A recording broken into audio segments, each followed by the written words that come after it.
warahmatullahi wabarakatuh. Ladies and gentlemen, the honorable judges and all of my beloved friends, my name is Kamila. I'm from Sidoarjo, and amidst this troubling time, I'm going to talk about something that needs to be discussed, and that is the young generation, specifically Muhammadiyah's young generation. When we talk about the young generation, we probably think narcissistic, screen addict, lazy.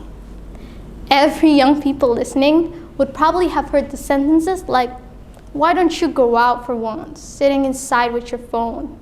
Ugh, young people these days. They probably know how to work a PowerPoint before they knew how to tie their own shoes. Which was true in my case. And you know what? Stuff like that is nothing new. Believe me, I've heard it all the time. And I don't blame them, really. Because that's also the case when I look at my 8-year-old brother. When I look at my brother, oof, I feel like the world is going to end in minutes. Imagine his generation being the future leaders. We're doomed. But as I dive more into the topic of leaders, futures, generations, and problems, I found out that that's not always the case. But before we get into that, let's rewind and take a look at the past. Series of world wars, economic growth and economic downturn, racism, extremism. When my mom told me stories about how it used to be in the old days, she always told me, oh, your generation have it easy. You have everything by your fingertips. And in a way that's true, but we also have our own future problems, such as climate change, new global pandemics, the overpopulation, and no doubt there will be more to come. But here's the catch. The young generation prepared all their life for problems such as these. How come? Well, for one, we have little to no memory of a time where technology doesn't exist. When we arrived in this world, we were given shortcuts and answers as quickly as that. The presence of the internet is a simple fact of life in our world.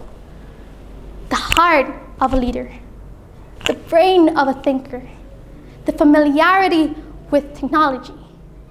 These are what the future leader needs, because all the good leaders have at least two things in common, and that is knowledge and the courage to invite people into goodness. And as a Muslim, as Muhammadiyah's youth, we were taught to invite people into goodness, as it was stated in Ali Imran, verse 104. وَلْتَكُمْ مِنْكُمْ أُمَّةٌ يَدْعُونَ إِلَى الْخَيْرِ وَيَأْمُرُونَ بِالْمَعْرُوفِ وَيَنْهَوْنَ عَنِ الْمُنكَرِ وَأُولَٰئِكَ هُمُ الْمُفْلِحُونَ. Which means, and there should be among you who invite others to good and enjoin the right and forbid the wrong. These are the ones that shall be prosperous. Yes, we do need to change the future for the better, to invite people into goodness. But the very first step is to change what is within ourselves. The Quran beautifully states in Ar-Ra'd verse 11, which means, verily, Allah does not change the condition of a people until they change what is within themselves. And as long as we have that as a foundation, the young generation could be the solution. We could be the leaders that invite people into goodness.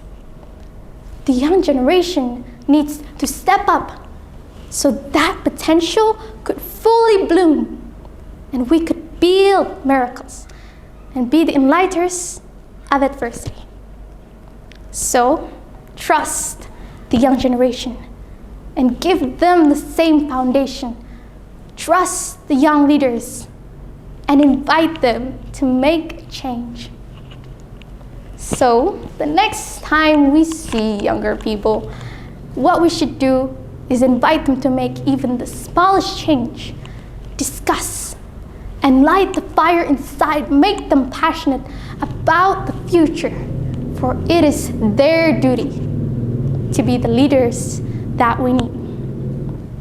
Ladies and gentlemen, the honorable judges, and all of my beloved friends, before I end this speech, I hope that my words could fuel your inspiration inside even just a little bit.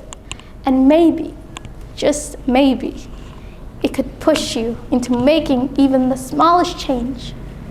I'm sorry if there's any mistake throughout this speech, and lastly, I will say, changes are from the little things, from what we do to ourselves and to others.